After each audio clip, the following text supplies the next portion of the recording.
السلام عليكم ورحمة الله وبركاته. لا أوجه نصيحة لأي أحد في مقتبل العمر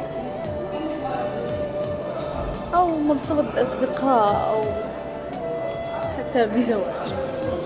لا تتغير من أجل أحد، كن أنت. يعني شخصيتك تظل كما هي، اللي بتحبها اللي بتكرهها، طموحك، أحلامك لا تتغير من أجل أحد.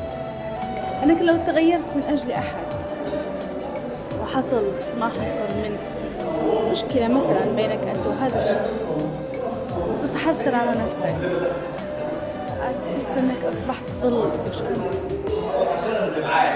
فبالتالي خليك زي ما أنت، إلا إذا كان التغيير للأفضل إلى ما يحبه الله ويرضاه، للأفضل فقط.